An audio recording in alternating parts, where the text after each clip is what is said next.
이스라엘이 이란의 공격에 따른 대응을 검토 중입니다. 삼성전자가 애플을 제치고 스마트폰 점유율 1위를 탈환했습니다. 테슬라가 대규모 인력 감축에 나섭니다. 출근길 뉴스프레소입니다. 간밤 뉴욕 증시 어땠을까요?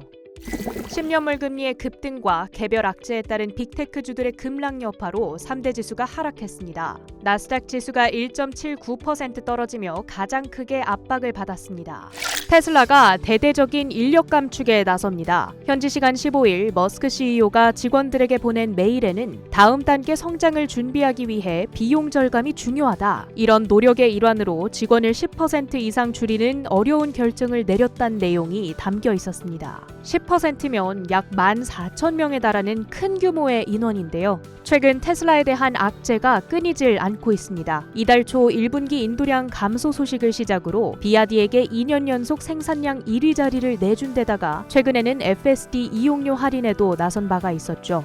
따라서 오늘 전한 직원 해고 소식이 비용 절감에 대한 기대를 부르기보다는 전기차 시장 침체 시그널로 해석되며 테슬라의 주가는 5.6% 급락했습니다. 세일즈포스가 인포메티카를 인수하기 위한 논의를 진행 중입니다. 여러 클라우드와 시스템에 걸쳐 있는 데이터를 쉽게 관리할 수 있는 소프트웨어를 제공하는 기업인데요. 인수뉴스의 세일즈포스의 주가는 7%대 흘러내렸습니다. 골드만삭스가 어닝 서프라이즈를 경신했습니다. 기업 인수와 거래 회복에 따른 효과가 나타나며 1분기 이익이 28%나 급증했다는 발표에 약세장 속에서도 2.9% 올랐습니다. 쿠팡은 시티 측 투자 의견 상향에 올랐습니다. 빠른 배송 서비스가 잘 자리 잡고 있는 만큼 구독료 인상에 따른 회원 이탈이 많지 않을 거라는 예측입니다. 트럼프 미디어 앤 테크놀로지 그룹이 신주 발행 공시에 급락했습니다. 이와 더불어 트럼프 전 대통령의 성추문 의혹에 따른 형사 재판이 오늘 시작됐습니다.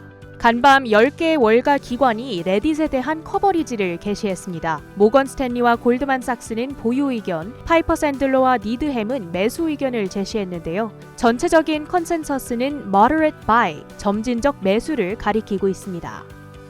출근길 뉴스프레소, 주목할 만한 헤드라인도 살펴보시죠.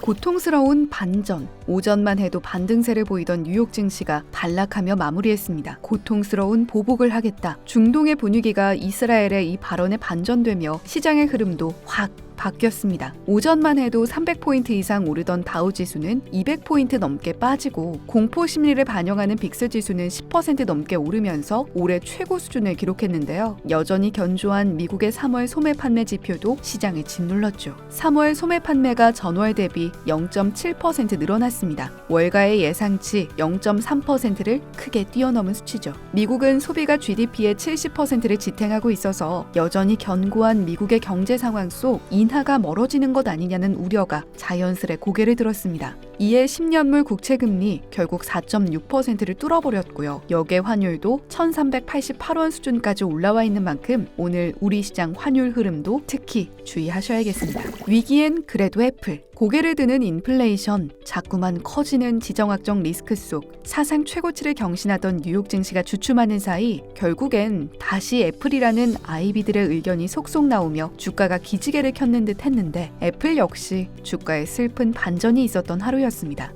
글로벌 스마트폰 시장에서 애플의 입지가 흔들리고 있습니다. 사실 올해 들어 꾸준히 제기되던 위기설이었는데 숫자는 애플이 2위도 위태롭다 말합니다. IDC 자료에 따르면 애플의 올해 1분기 아이폰 출하량이 전년 동기 대비 9.6% 줄어들면서 글로벌 2위를 기록했습니다. 1위는 다시 삼성이 탈환했고 3위는 샤오미였는데요. 삼성도 전년 동기 대비 0.7% 줄어들긴 했지만 10% 가까운 애플에 비할 순 없겠죠. 더욱 무서운 것은 애플을 추격하는 중국 기업들입니다. 애플이 10%나 출하량이 줄어든 사이 샤오미는 33.8%, 트랜션 5.7%, 오포 10.3% 오히려 늘어나는 모습을 보였는데요.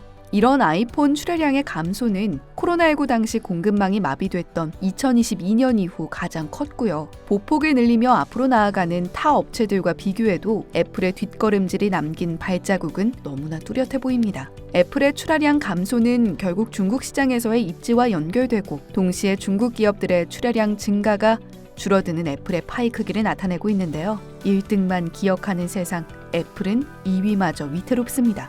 WTI 원유 선물 등락을 거듭하다 0.29% 하락한 85.41달러의 거래를 마쳤습니다. 오전 7시 현재 비트코인은 62,800달러 선까지 하락, 금은 장중 2,400선도 터치했다가 현재는 2,380달러 선에서 거래되고 있습니다. 러셀 2000 1.37%, 나스닥 100 1.65%, 필라델피아 반도체 지수 1.39% 내렸습니다. 지금까지 뉴욕 증시 마감 상황 출근길 뉴스프레소 전해드렸습니다.